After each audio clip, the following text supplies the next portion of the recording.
Quisiera, para comenzar, teniendo presente un día tan especial como el Día de las Madres, contarles que en 1834 nació una mujer en los Estados Unidos. Ella murió en 1916. Esta mujer se dedicó toda su vida a amar. Fue una mujer que se dedicó a almacenar en su corazón un amor tan grande, pero tan grande, que la llevó a ser llamada la bruja del Wall Street en Nueva York. Esta mujer tuvo como nombre Hetty Green. Si ustedes la buscan en Google, la van a encontrar. Hetty Green se dedicó toda su vida a amar, amar y amar. No fue una mujer que no supiera amar, ella aprendió a amar, pero amar el dinero. Se llamaba la bruja de Wall Street porque utilizaba los lobbies de los bancos para hacer sus negociaciones con sus clientes y así no tener que pagar una oficina. Esta mujer tuvo un hijo y llegó a ser, en ese contexto de la era dorada de los Estados Unidos, llegó a ser la mujer más rica de todo Estados Unidos.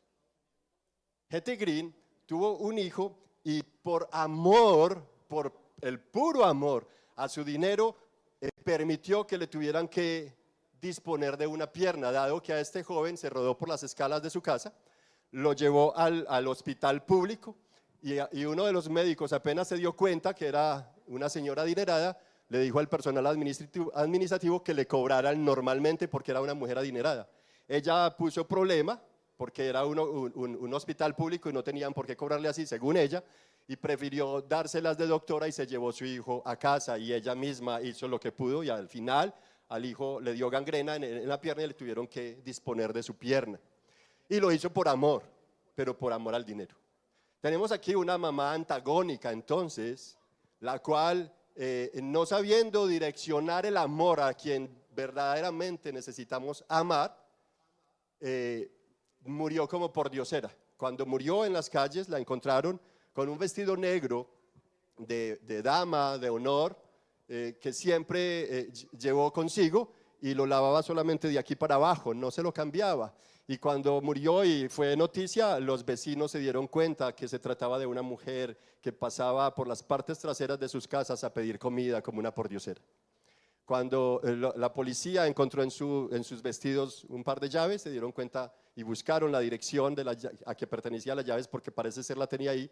Encontraron su casa y era una acumuladora compulsiva de cuanta cosa encontraba por ahí. Su casa parecía cualquier cosa menos un hogar. Y allí con la otra llavecita encontraron un cofre y dentro del cofre estaba todos los títulos de valor que tenía y se dieron cuenta que era la mujer más rica de los Estados Unidos. Y murió como una pordiosera, no teniendo amor por sus hijos, pero sí amor por el dinero, ¿no? Esto para decirles, mis hermanos, que hoy quiero compartir un texto. Y este texto está basado en Éxodo capítulo 2 y quisiera invitarles a que me acompañen a ir allí donde vamos a encontrar un paralelismo contradictorio con la madre que acabo de mencionarles, con Hetty Green, una mujer donde supo lo que fue amar verdaderamente a Dios y a su hijo. Así que les invito a que vayan conmigo a Éxodo capítulo 2, versículos 1 al 10. Éxodo 2. Y dice la palabra del Señor, voy a leer en la Nueva Biblia de las Américas y leo en el nombre del Padre, del Hijo y del Espíritu Santo a favor de ustedes. Un hombre de la casa de Leví fue y tomó por mujer a una hija de Leví, y la mujer concibió y dio a luz un hijo. Viendo que era hermoso, lo escondió por 3 meses, pero no pudiendo ocultarlo por más tiempo, tomó una cestilla de juncos y la cubrió con asfalto y brea. Entonces puso al niño en ella y la colocó entre los juncos a la orilla del Nilo. La hermana del niño se puso a lo lejos para ver qué le sucedería.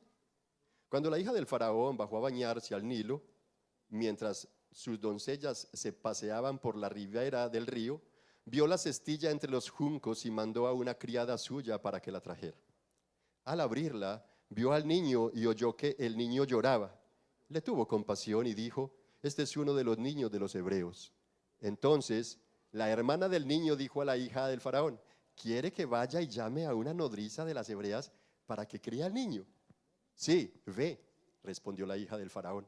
La muchacha fue y llamó a la madre del niño, y la hija del faraón le dijo: llévate a este niño y críamelo, y yo te daré tu salario.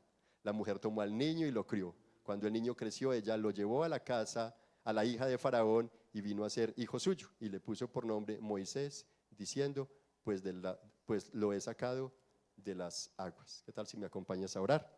Padre, te adoramos y bendecimos tu nombre por tu palabra, rogándote, Señor, que nos permitas ahondar en ella y descubrir aquello que tienes para nosotros, para despertar en nosotros un desafío, para traer consuelo y esperanza en medio de las aflicciones a todos aquellos que tal vez estén atravesando por ellas. Pero asimismo te rogamos que traiga, Señor, ese propósito de tu palabra que nos llama a un carácter santo como fruto de convicciones eternas en nuestro corazón. Te lo rogamos así, Padre, en el nombre de Cristo Jesús. Amén y amén. Hermanos, tres convicciones que tenemos, o que la Biblia más bien nos presenta y que todo cristiano debería arraigar, entre muchas convicciones, ¿no? Pero tres de ellas es que Dios está sentado en su trono como Rey Supremo del cielo y de la tierra. ¿Lo creen? Dios está sentado en su trono como Rey Supremo del cielo y de la tierra, ¿sí? En segundo lugar, debemos estar convencidos de que su gobierno será por la eternidad. Es otra convicción que debemos de tener. Y en la tercera convicción es que Dios gobierna con justicia. Y al gobernar con justicia es por eso, porque muchos se preguntan: ¿y Dios, siendo Dios, por qué permite esto y aquello, no? Pero es por eso precisamente que Él tolera a quienes se resisten a su autoridad y no aman sus políticas de gobierno. Nosotros hoy tenemos un gobernante, ¿cierto? ¿Amas las políticas de su gobierno? Posiblemente no estamos de acuerdo con muchas de ellas, ¿cierto? La cuestión es que también nos oponemos muchas veces a las políticas de gobierno de Dios. Pero déjame decirte que independiente de que estemos o no de acuerdo, Él es Rey. Guste o no nos guste, Dios es Rey. Y lo más hermoso de todo, la buena noticia, es que Él sí gobierna con justicia, no como el resto de los reyes del planeta. Dios, en cambio, es Dios y Rey de cielo y de tierra. Éxodo, mis hermanos, el libro de Éxodo contiene la historia de los israelitas, de la familia de Jacob, que por la hambruna que se despertó en el mundo de aquel momento, a través de las 7 vacas flacas que Dios le había dado por medio de un sueño al faraón rey de Egipto. Entonces hubo una hambruna en todas las poblaciones, ciudades o países de ese contexto, y Dios utilizó a José, que había sido vendido por sus esclavos y se encontraba en Egipto. Y entonces lo que Éxodo contiene es la historia de esos israelitas migrantes en Egipto, donde Dios los multiplicó. Ese hecho divino, Dios los multiplicó. Entraron 70 personas y Dios se encargó de multiplicarlos, y ese hecho divino les trajo una fuerte hostilidad por parte del gobierno de turno, es decir, el faraón. Pero a través de una cantidad de eventos extraordinarios, Dios envolvió a su pueblo con su poder, usando a quienes nadie se imaginaría que Dios usaría. Es así como un faraón, que en su contexto era llamado el Dios de la tierra, tuvo que ser burlado por una humilde familia y una mamá llena de fe, fortaleza y esperanza en Dios. El libro, mis hermanos, inicia con un pueblo esclavo, pero cierra con ellos en libertad. El libro inicia con aflicción y termina con sumo gozo en la presencia del Señor. El libro de Éxodo inicia con amenazas de muerte y cierra con la victoria de los amenazados sobre quienes los amenazaron.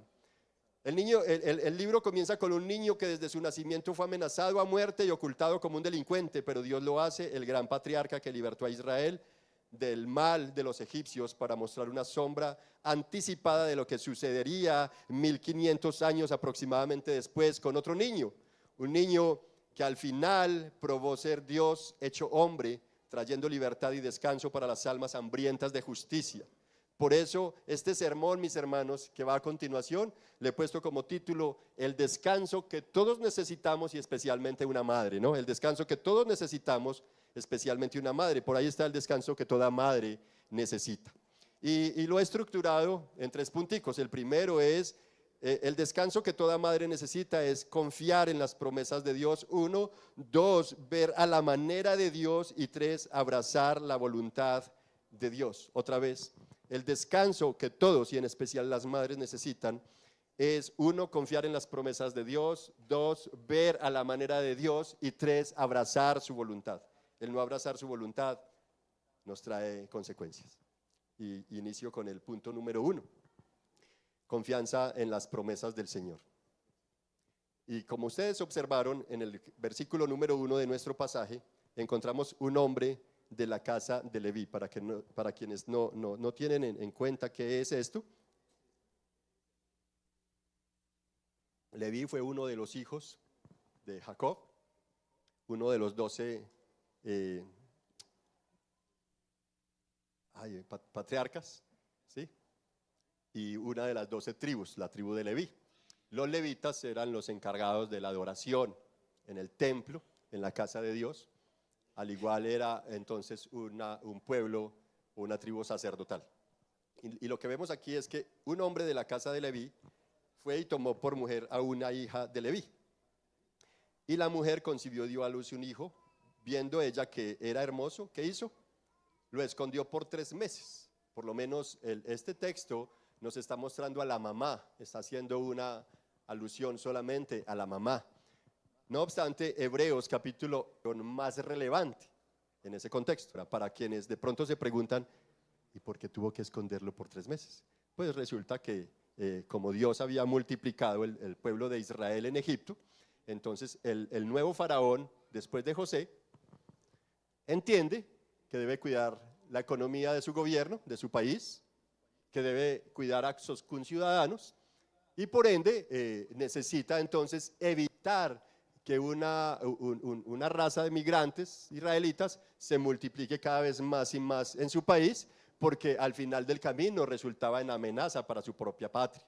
Por tal motivo, el faraón entonces saca un edicto de que todas las mujeres, esposas de los hebreos, de los judíos, que fueran a dar a luz, entonces llamó a las nodrizas, las parteras, y les dio la orden de que si nacía un niño varón, le dieran de baja, pero si era una niña la dejaran vivir, y de esa manera solamente dejar que se multiplicara, pero la población, porque en ese contexto la mujer pues era tenida como una población débil, por decirlo de alguna forma, ¿no?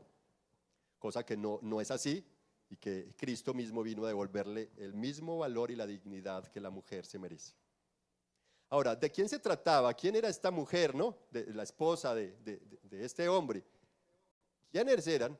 Éxodo 6:20 dice que Amrán tomó por mujer a Jocabed, su tía. Se dieron cuenta, era un hombre de la casa de Leví, tomó a una mujer de la tribu de Leví por esposa. Y entonces aquí en Éxodo 6:20 dice, Amrán tomó por mujer a Jocabed, su tía, y ella dio a luz a Aarón y a Moisés. Es lo que nos presenta este texto. Pero cuando nosotros vamos a Números 26:59, al libro de Números 26:59, allí se nos dice que no solamente fueron estos 2 hijos, sino Aarón y Moisés, sino también Miriam. Entonces, Amrán y Jocabed, quienes nacieron en Egipto, fueron los padres de Aarón, Moisés y Miriam. Y parece ser Moisés fue el hijo menor. Ahora, esta parejita, Amrán y Jocabed, nacieron allí en Egipto un par de siglos antes de terminar los 400 años que Dios había profetizado, había dicho a través de Génesis capítulo 13 a Abraham, que aunque su pueblo se multiplicaría como las estrellas, estarían como esclavos por 400 años en Egipto. Y en el cumplimiento entonces de estos 400 años, o antes de cumplirse unos 200 años aproximadamente antes, nacieron Amrán y Jocabed allí en Egipto, siendo de sangre israelita, siendo parte del pueblo del Señor. Dios había prometido a Abraham que allí estarían como esclavos, y lo sorprendente, mis hermanos, de este asunto es que los padres de Jocabed le hayan puesto a esta mujer ese nombre. a su hija. ¿Por qué le pusieron ese nombre?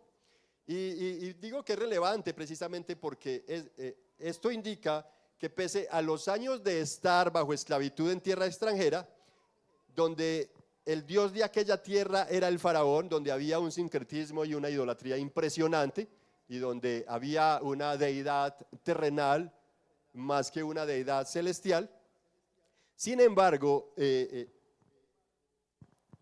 Dios no se les había revelado por muchísimos años, y eso llevó a que los israelitas, el pueblo de Dios, experimentaran temor, pánico, incertidumbres, como si se sintieran abandonados. Dios nos abandonó, nos dejó aquí, Dios nos tiene acá, precisamente porque los hijos de Jacob, a quien Dios le cambió por nombre Israel, vendieron a su hijo como esclavo a los madianitas, a su hermano, perdón, como esclavo a los madianitas, y este es José, quien fue llevado como esclavo a Egipto.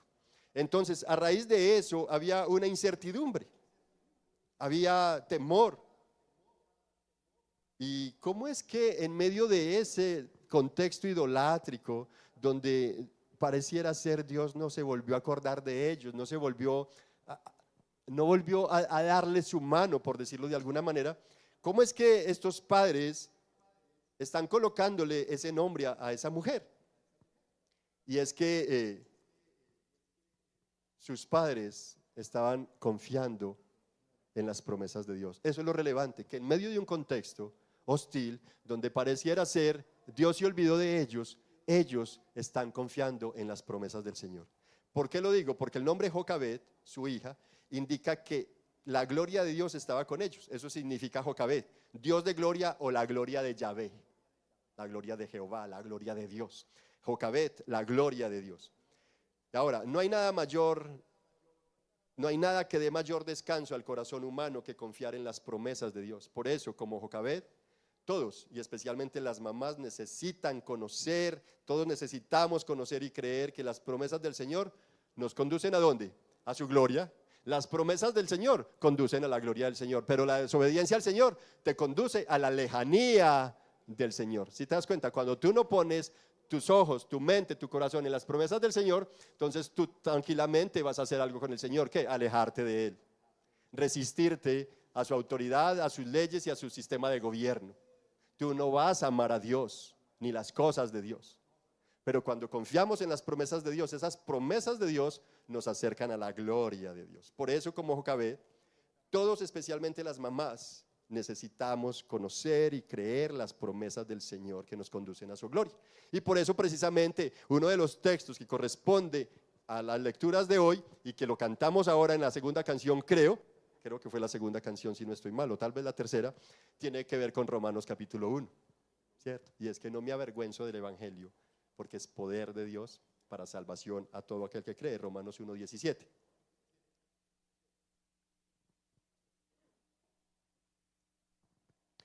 A través de José, mis hermanos Jacob, es decir, Israel, fue llevado a Egipto para salvarlo del hambre que produjo aquella escasez durante esos 7 años.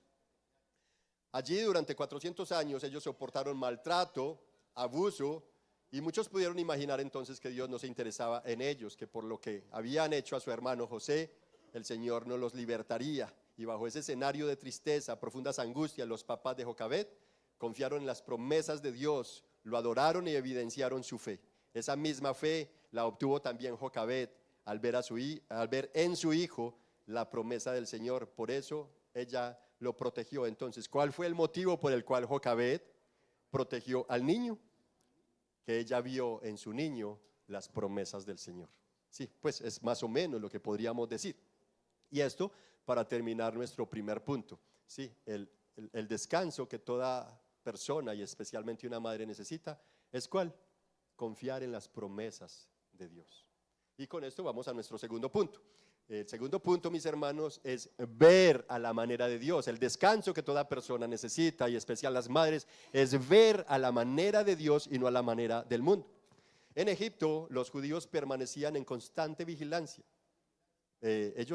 Había soldados por toda parte, precisamente, como estaban en ese momento bajo la mira del huracán, el emperador El faraón estaba colocándole cargas pesadas, trabajos arduos, altos impuestos, poca ración para ellos, y los tenían amenazados por doquier, y aparte de eso estaban impidiendo que nacieran los hijos varones para que no se multiplicaran. Por tanto, les tenían los ojos sobre ellos en todo el tiempo, en todo el tiempo.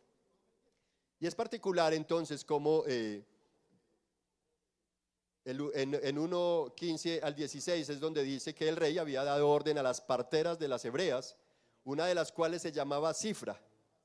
Éxodo 1:15 al 16 dice de la siguiente manera: el rey había dado orden a las parteras de las hebreas, una de las cuales se llamaba Cifra, si le quieren poner a una hija ese nombre, Cifra, y a la otra Púa, así se llamaban las dos parteras. Por favor, en el cielo, cuando usted le tengan que leer su nombre, ellos también van a decir: ay, qué nombre tan raro, Marino. Ay, Adiela. Sí, ay, Julanito, tan extraño, ¿cierto? Para nosotros se nos hace extraño, pero en ese tiempo no era tan extraño. Entonces ahí tienen pues estos nombrecitos por si quieren, ahí se los recomiendo, ¿no? ¿Cuál fue la orden para estas parteras? Cuando estén asistiendo a las hebreas a dar a luz y las vean sobre el lecho de parto, si es un hijo, le darán muerte, pero si es una hija, entonces déjenla vivir. Se trataba de un decreto del faraón, mis hermanos, e incumplirlo era una conspiración contra el faraón, era rebelarse a sus órdenes, y esto implicaba, además de la destrucción o confiscación de sus bienes, muerte individual o colectiva para los involucrados en la infracción. Otra vez, se trataba de un decreto del faraón, e incumplirlo se tomaba como una conspiración contra el gobierno, contra el rey, presidente. Rebelarse a sus órdenes entonces implicaba, además de la destrucción o confiscación de sus bienes, la muerte individual o colectiva para todos los involucrados en la infracción. La orden del rey revela que Cifra y Púa, las parteras hebreas, no obedecieron al rey dejando con vida a los niños. Así que no solo la mamá de Moisés, es decir, Jocabed, tuvo que surfear con tan difícil situación. La pregunta que tendríamos que hacernos es, si no solamente Jocabed se le dejó que viviera a su niño, sino a las otras madres que estaban dando a luz, entonces la pregunta es, bueno, ¿y qué hicieron las otras madres para proteger a sus hijos? Ahora, yo creo que la mayoría de mamás quieren proteger a sus hijos, ¿o no? Digo la mayoría, porque no todas. Hay unas que apenas nacen los botan y hacen de todo, se consiguen un esposo que maltrate a su hijo. Entonces no podemos decir que todas las mamás, pero la mayoría de las mamás quieren proteger a sus hijos y anhelar lo mejor para ellos. ¿Es verdad o no, mamás? Sí, eso sí es bonito, esa exclamación es muy linda. ¿Cierto, Lucy? Así es, Lucy. Entonces, la pregunta que tenemos que hacernos entonces es, ¿cómo hicieron? ¿Cómo hicieron estas demás mamás? Así es, primero mi hijo, ¿no? Ahora, ¿será que todas las mamás, aunque desean lo mejor para sus hijos, están dispuestas a arriesgar a sus otros hijos y a su esposo, es decir, arriesgar a toda su familia por uno solo? Son contextos difíciles. Hoy día, por ejemplo, un ejemplo, una mamá que tiene dos opciones: o dejar que nazca su bebé y ella muere. Ya los médicos dijeron que ella podrá tener su bebé y muere ella, o vive ella y muere el bebé. Situaciones difíciles, ¿cierto? Pero que se dan, que son realidades en nuestros contextos. Entonces, mis hermanos, la cuestión, la premisa que tenemos acá es que la mayoría de las mamás quieren proteger a todos sus hijos y que ellos vivan, claro está. Pero todas estarían dispuestas a arriesgar su vida, la de sus otros hijos y su familia entera, la de su esposo, por salvar a uno que apenas viene o que acaba de llegar. Es la pregunta que tenemos allí, ¿no? Porque se trata de los otros hijos, tu esposo, toda tu familia o este. Difícil situación en la que se encontraba entonces esta familia. Ahora, si las otras familias hacían lo mismo o no, la Biblia no nos lo registra, no hay registro de eso. Si estos otros niños vivían o no, la Biblia tampoco nos da razón, y no tenemos ningún dato ni extrabíblico ni bíblico, no tenemos datos internos ni externos de cómo saber qué pasó entonces. Y por más que hemos querido averiguar, no hay dato de eso. Lo que la Biblia sí nos deja registro es precisamente, nos ofrece el texto, es que Jocabed se aventuró a poner en peligro la vida de toda su familia por salvar a su hijo menor. La pregunta que tendríamos que hacernos es, ¿por qué esta mamá asume semejante riesgo? Poner en peligro a Aarón y a Miriam y a su esporuno que acaba de llegar. Y su propia vida, ¿no? Porque la pueden matar. Era una conspiración contra el rey, contra el faraón. ¿Por qué ella asumiría semejante riesgo? Ese peligro en el que puso a su familia estaría relacionado con algo que ella supo o vio que otros ni sabían ni vieron. En caso de ser así, lo que sabía o lo que vio tenía que ser algo supremamente poderoso como para llevarla a semejante acto de heroína, ¿no? A semejante acto. ¿Qué fue entonces lo que vio? El texto lo único que nos deja ver allí, versículo 2, ¿tienen ahí? Éxodo 2, versículo 2. ¿Qué nos dice el texto? ¿Qué vio ella? ¿Qué vio? Ayúdenme, por favor, no tienen sus Biblias, enciéndanla, por favor, los que tienen dispositivos electrónicos. ¿Qué vio? Que su hijo era hermoso. ¿Quiénes aquí se sienten hermosos? Entonces los feitos no tenemos derecho. Si hubiera sido feo, ¿que no lo escondiera? ¿Había algún problema con ser feos? ¿Qué pasaba? ¿Qué es lo que el texto nos quiere decir? Eso es lo que tenemos que desempacar, ¿no? ¿A qué hermosura se refiere? Porque el texto solamente nos dice, y ella viendo que era hermoso, y cuando vas a Hebreos 11:23 también dice, y viendo sus padres que su hijo era hermoso, lo ocultaron por 3 meses. Ahora, entonces en ese caso ustedes pueden vivir y a mí que me condenen, porque yo soy el único feo acá, todos ustedes son hermosos. No, yo no tengo derecho, pues. Muchas gracias por lo que me toca, muchachos. Gracias por lo que me toca. Entonces, ¿qué es lo que esta mujer vio? ¿A qué se refiere esta hermosura? Jocabed escondió al niño porque era bonito. El texto en hebreo, mis hermanos, para describir bonito usa el término tov. En hebreo, tov expresa bueno, extraordinario, hermoso, prometedor. Ese término tan usado se encontró, fue tan usado y en este caso que genera estas interrogantes, ¿acaso había algún problema con hacer feo? ¿O solamente ella creía que por ser hermoso? Ahora, ¿qué mamá no se da cuenta que su hijo es feo y lo ve hermoso? Porque todo niño que nace por parto normal, nacemos feos. Las mamás que tienen experiencia saben, porque salimos maltratados, con chichones, colorados, vueltos nada, nacemos feos, literal. Pero ella vio que era hermoso, ¿cierto? Ella vio que era hermoso. Muy diferente a los bebés que nacen por cesárea, que salen relajaditos, que no tienen ningún problema, no tienen que estresarse, ni abrir espacio para salir. Desde su primer momento de venir a este mundo ya están luchando y sufriendo niveles de estrés elevados. Si no sabían, un bebé cuando nace por parto normal está sufriendo los niveles de estrés más elevados que un ser humano podría llegar a sufrir, ¿no? Para poder abrirse paso y ver la luz de este planeta Tierra, ¿no? Entonces es pertinente cómo es que lo escondió porque era bonito. Entonces bonito, en el término hebreo, significa que es tov, la raíz es tov, y expresa bueno, extraordinario, bello y prometedor. Y ese término lo encontramos en Génesis. En los 6 días en los que Dios creó cada cosa del universo, pero al final de cada día el Señor veía lo que había hecho y todo era tov. ¿Es decir qué?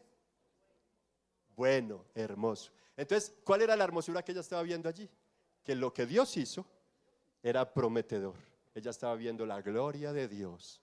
En esa creación de Dios, Dios ve su propia gloria manifiesta, como el Salmo 19 dice que los cielos, ¿qué cuentan? La gloria de Dios, y el firmamento anuncia ¿qué? La obra de sus manos. Ella vio como Dios ve, no como el resto de la humanidad ve. Si una madre, una persona, cualquier individuo necesita hallar un verdadero descanso, tiene que aprender a ver como Dios ve, no como ve el mundo.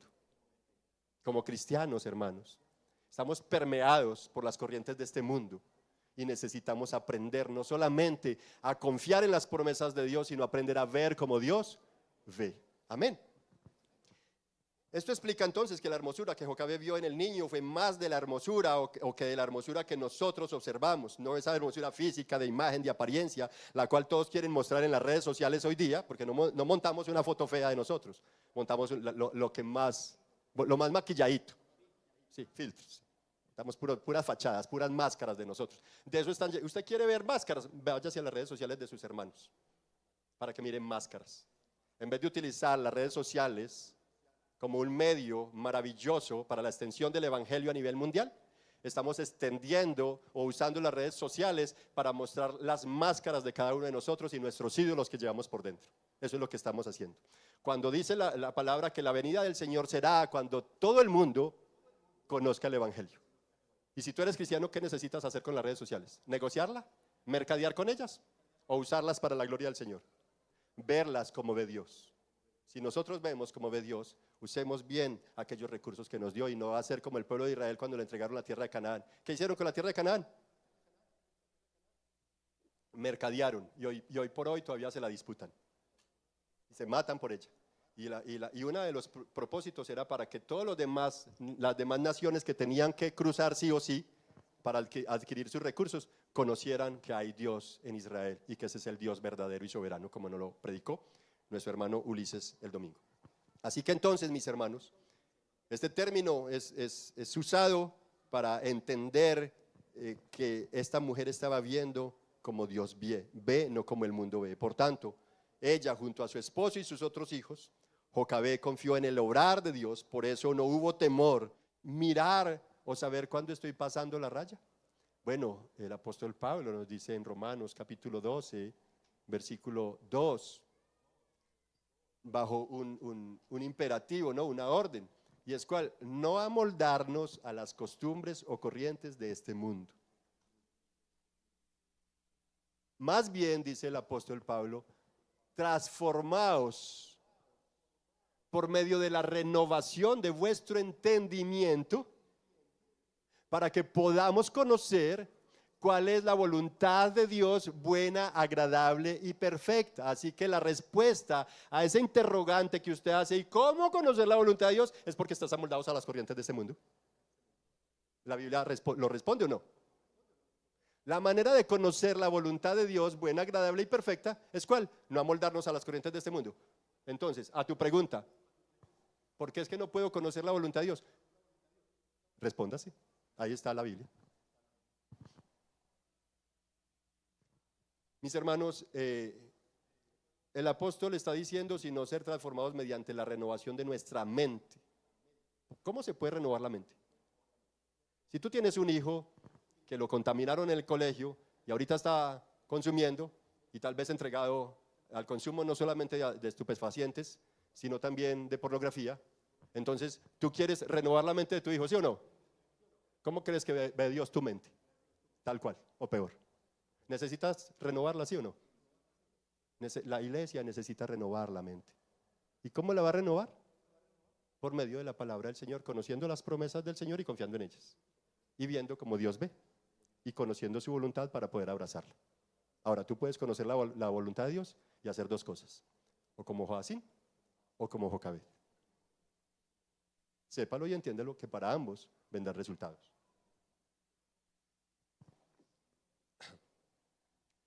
Y esto que le pasó a Joacín, mis hermanos, o nos puede estar pasando a nosotros o nos podrá pasar a nosotros. Y es mi intención a través de este mensaje, querida iglesia, jóvenes que están acá, adolescentes, varones y mujeres, mamás, por favor, dime qué convicciones hay en tu corazón y te diré cuál es al Dios que adoras. Dijo por ahí alguien. ¿De qué está convencido tu corazón? Y de acuerdo a esas convicciones, tendrás que esculcar la cantidad de altares de ídolos que hay en tu corazón. Necesitamos convencernos que la palabra de Dios es inerrante, es eficaz, es verdadera, que ella hace sabio al insensato, que la palabra del Señor alegra el corazón del hombre, que la palabra del Señor ilumina los ojos, renueva la mente. Eso lo dice David en el Salmo 19, versículo 7 en adelante. ¿Por qué entonces estamos comprando otras cosas que no renuevan la mente de nuestros hijos? ¿Por qué en vez de querer que nuestros hijos sean renovados y nosotros mismos querer renovar la mente, estamos metiéndonos en cuánto tipo de cosas resulta y nos ofrece el sistema para embotar más nuestra mentalidad? No estoy cerrando con esto la necesidad de profundizar en conocimientos que mientras estemos en esta tierra necesitamos conocer para desenvolvernos, para desarrollar habilidades, destrezas y poder servirnos unos a otros y honrar al Señor, claro. Pero si te dedicas solamente a esto y descuidas la voluntad del Señor, ¿sabes cómo vas a parar? Posiblemente como Joacín. ¿Qué le pasó a Joacín? Dios le mandó 4 bandas de maleantes para que lo destruyeran. Porque aunque él tolera a aquellos que no estamos de acuerdo con sus políticas de gobierno, y créanme que sabes, tal vez tú pienses que afuera es donde está la gente que no está de acuerdo con las políticas de gobierno de Dios y que se resisten a su voluntad y que no aman su ley. ¿No sabes que al interior de la iglesia encontramos a mucha gente diciendo, ay, sí, la palabra del Señor dice eso, pero yo creo, yo pienso, yo siento, yo voy a hacer así, totalmente diferente? Si estoy exagerando, por favor me avisan para pedir perdón. Mis hermanos, necesitamos abrazar la voluntad de Dios, nos parezca o no. Debemos acogernos a ella. Acogernos a la voluntad del Señor va a revelar algo de ti. ¿Sabes qué? Que tu carácter está siendo formado. Porque la voluntad de Dios forma carácter en cualquier individuo. Por eso el Salmo 19 dice, tu ley es perfecta, tan perfecta es que ella hace sabio al sencillo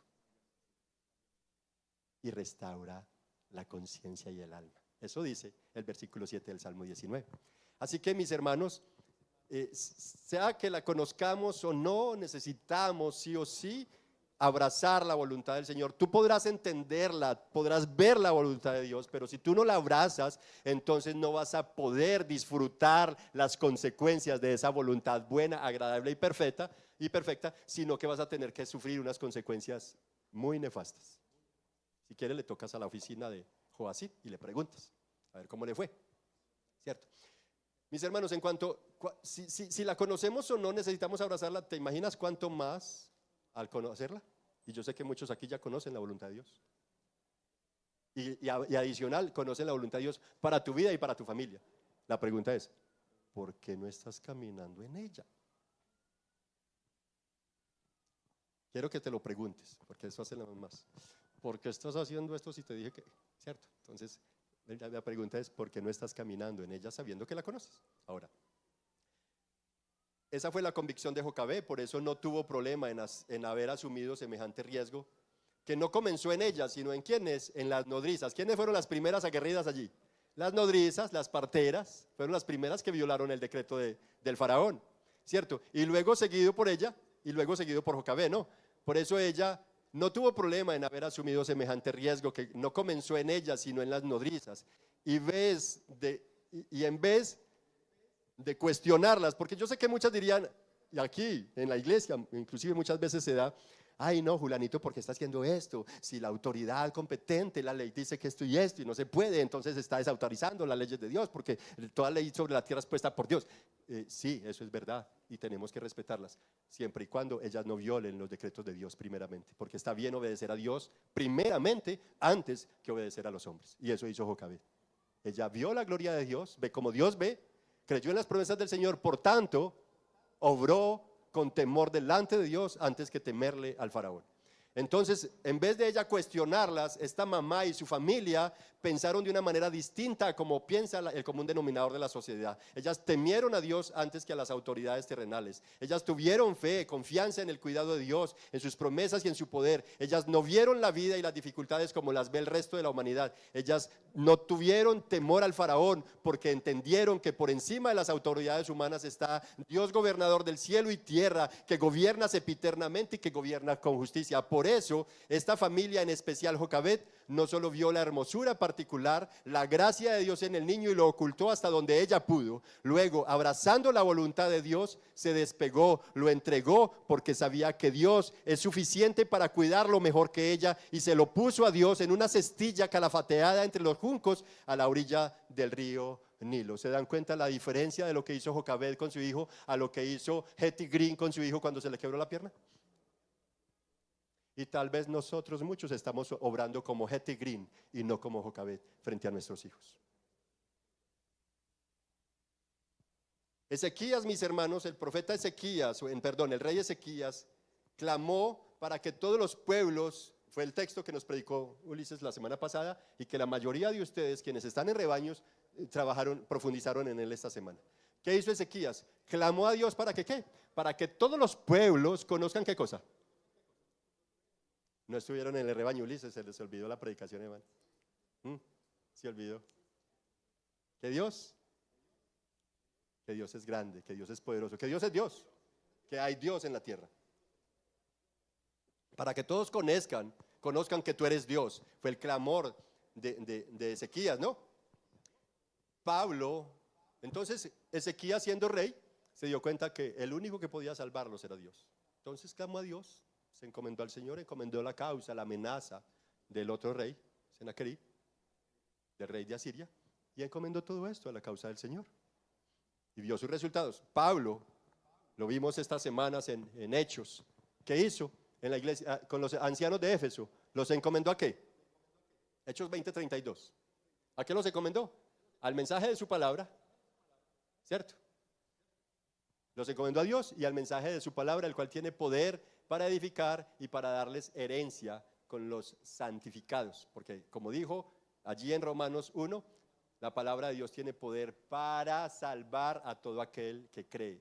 Entonces, Ezequías encomienda su causa al Señor, Pablo encomienda a la iglesia, a los ancianos de Éfeso, a la palabra del Señor, ¿cierto? Y vemos en esto, mis hermanos, es que ellos abrazaron, como Jocabed, la voluntad de Dios. Por eso ella encomienda al niño a la perfecta voluntad, sabiendo que Dios lo protegería. ¿Esto qué contiene entonces aquí? ¿Qué es lo que este texto nos está mostrando, mis hermanos? Un carácter de una madre, un carácter piadoso. ¿Cómo me describirías el carácter de Jocabed? Ayúdenme, por favor. ¿Cómo describirías el carácter de Jocabed? Carácter son características, lo que la representa a ella. ¿Qué representó a Jocabed acá? Valentía, ¿sí? ¿Qué más? Arriesgada, ¿qué más? Piadosa, porque valentía y arriesgada lo podemos encontrar en cualquier persona. Conozca o no conozca a Dios, tema o no tema a Dios. Pero es una mujer piadosa. ¿Cómo? Determinante, ¿sí? En la sociedad encontramos personas determinantes, aguerridas, arriesgadas, valientes, ¿sí o no? Y no necesitan a Cristo para hacer eso, ¿cierto que no? Pero ¿qué sí se necesita? Tener temor de Dios. Y para tener temor de Dios, ¿qué se necesita? ¿Decir que temo a Dios? No, conocerlo. La criatura necesita conocer a su Creador. Aquí voy con unas C que quiero que vayamos encajando en nuestro corazón y en nuestra mente. La criatura necesita conocer a su Creador. La criatura que conoce a su Creador necesita conocer su condición. Y la criatura que conoce a su Creador y conoce su propia condición va a buscar convicciones eternas que lo ayuden a desarrollar un mejor carácter. 5C. La criatura debe conocer a su Creador. La criatura que conoce a su Creador, entonces, conoce su condición, y al conocer su condición perdida, porque todos después de la caída quedamos bajo condición de condenación eterna. Todos nosotros por nuestro pecado, sí, por el tuyo y por el mío, quedamos muertos en pecados, delitos y maldades, preparados para que se nos lanzara al caldero, a arder en los infiernos, donde el tormento jamás se detiene y donde se nos dará un cuerpo, o se les dará un cuerpo a todos aquellos para que soporten ese tormento por siempre. No es que ay, me muero y ya termina todo, no, Dios les dará un cuerpo para que tengan que soportar tormento por la eternidad. Entonces, al conocer mi condición, tengo que buscar convicciones que me ayuden a salir de esa condición, ¿verdad? Y esas convicciones que me ayudan a salir de mi condición van a desarrollar en mí, ¿qué? Un mejor carácter, un carácter renovado. Lo que dice el apóstol Pablo. En vez de amoldarnos a las corrientes de este mundo, más bien sean transformados por medio de la renovación de vuestro entendimiento para que conozcan cuál es la voluntad de Dios, buena, agradable y perfecta. Amén.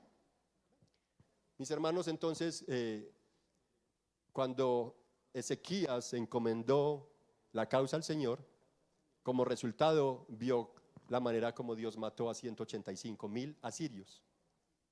Y los mismos hijos de Sennacherib, rey de Asiria, el rey enemigo, le dieron de baja a su propio papá. Eso lo vio Ezequías por abrazar la voluntad de Dios y descansar en él. Pablo, llevado a Roma para ser juzgado, se suponía que le iban a dar de baja, era lo que buscaban los fariseos, que le dieran de baja, que lo decapitaran prácticamente. Sin embargo, gozó de descanso por 2 años allá en Roma, en una habitación, custodiado, protegido. ¿Y sabe cómo terminó? Haciendo discípulos para la gloria del Señor allá. Le dejaban recibir a quien quisiera ir y él allá les enseñaba. Ahí tenemos a Filemón, un resultado mientras Pablo estuvo preso en Roma, iban y lo visitaban y él allí formaba discípulos. ¿A qué nos llamó el Señor? Mateo 28:19. Es muy lindo decirle a los pastores que salgan a cumplir la gran comisión. ¿La estás cumpliendo tú? ¿Estás discipulando a tus hijos, a tus primos, a tus sobrinos, a tu tía, a tu mamá, a tu papá, a tus hermanos? ¿Los estás discipulando? Mateo 28:19 dice, vayan y hagan discípulos enseñándoles a obedecer las cosas que yo les he enseñado. ¿Lo estamos haciendo? No.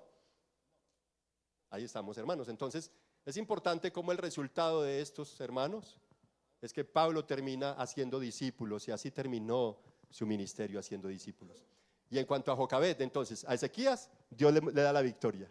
A Pablo lo lleva a descansar y a que termine lo que él quería hacer y lo que sabía hacer, formar discípulos para la gloria del Señor. ¿Se dan cuenta qué precioso? Y a Jocabed, quien abrazó no solo al Señor, sino que también vio como si se me toca despojarme de mi hijo, yo me despojo porque creo más en tu cuidado y en tu poder que en el mío como mamá.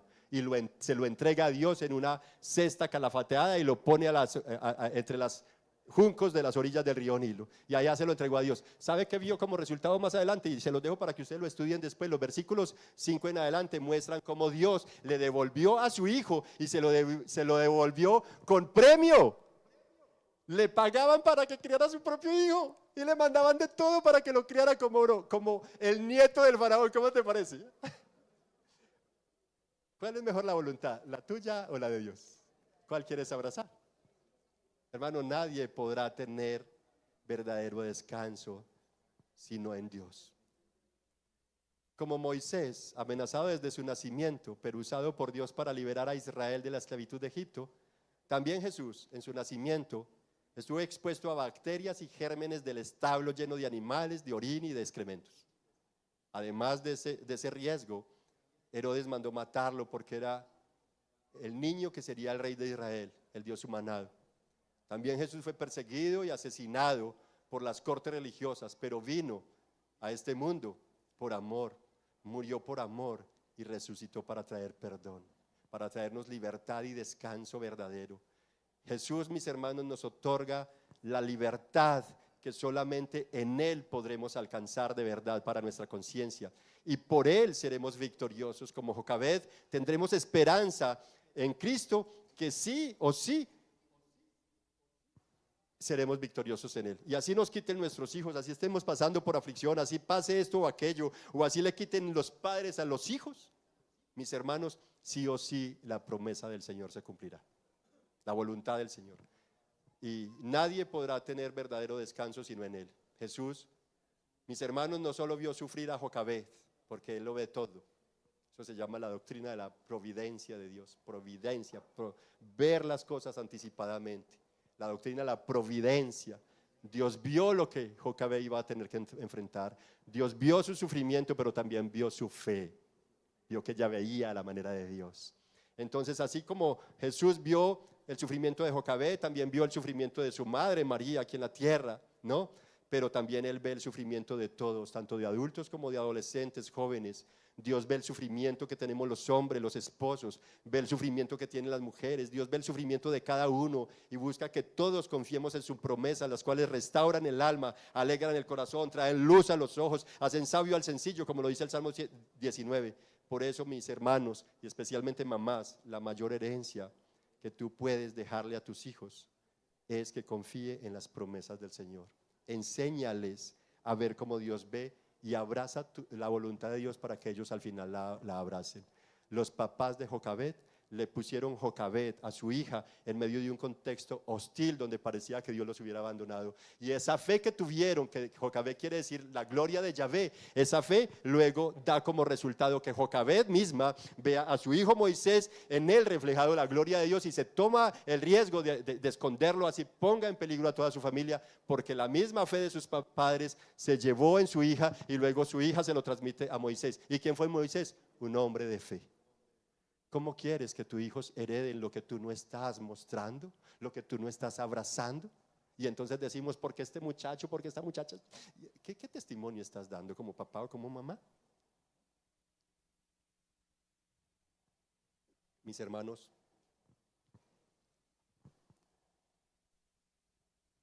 así como se gozó Jocabed, ¿se imaginan el gozo de Jocabed al recibir a su hijo? Al decirle te voy a pagar para que, para que lo criste. ¡Qué maravilla! Es que la economía de Dios, la dinámica del reino de Dios es diferente a la dinámica de nosotros. Y si nosotros no lo comprendemos, sino que nos resistimos, tendremos que pasar consecuencias muy nefastas. Jonás fue otro que se resistió a la voluntad de Dios.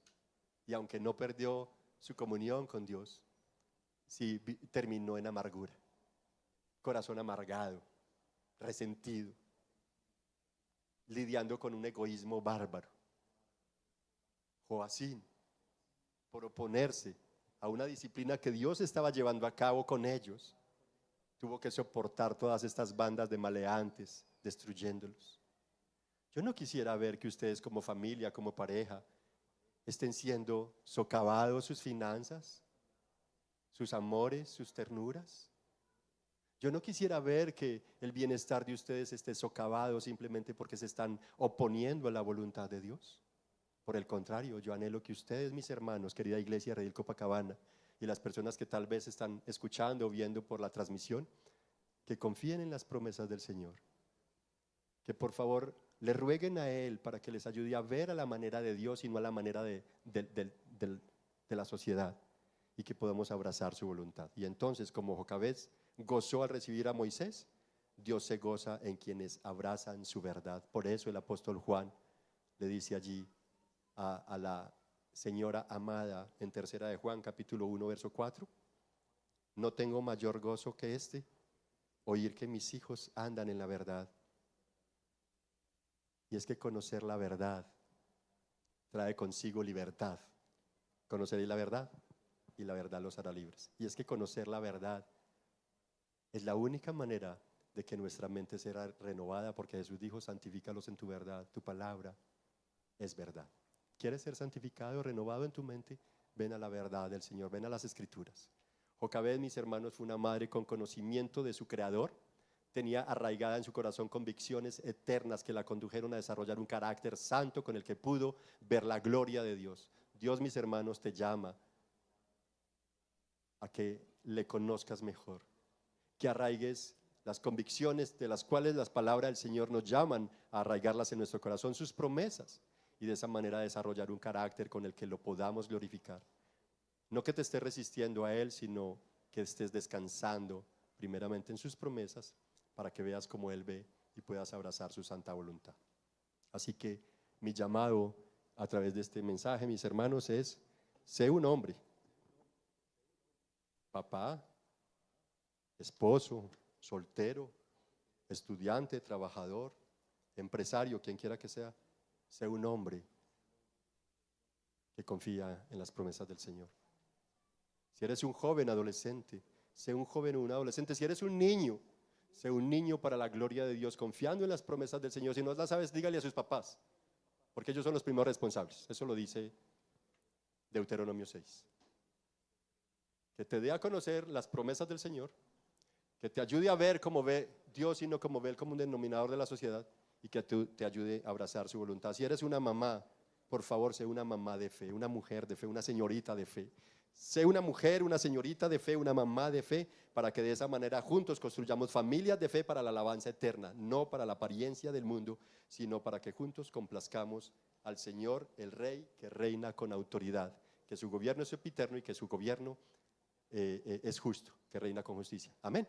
¿Qué tal si te pones en pie y oramos? Padre, gracias por este tiempo que nos has regalado. Te bendecimos, Dios, y te adoramos por tu bendita palabra. Rogamos, Señor, que nos ayudes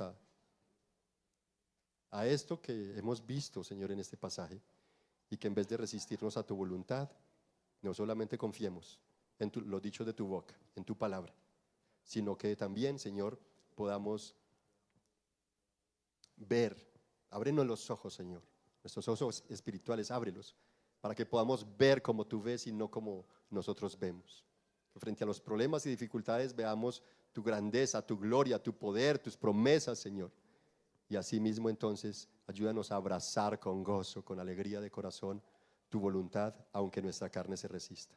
Te lo pedimos así, Señor. Bendice a todas aquellas madres, Señor, que están pasando por dificultades, por sufrimiento, por enfermedad de sus hijos o enfermedad propia, y tal vez están lidiando con la incertidumbre de que tendrán que dejar a sus hijos, Señor, y eso las lleva a pensar con dudas, con incredulidad. Perdónalas, por favor, y afírmalas, y llévalas a entender que necesitan descansar en ti, Señor, que el único descanso, el verdadero descanso para la conciencia de todos, y en especialmente de las madres, eres tú, Jesús.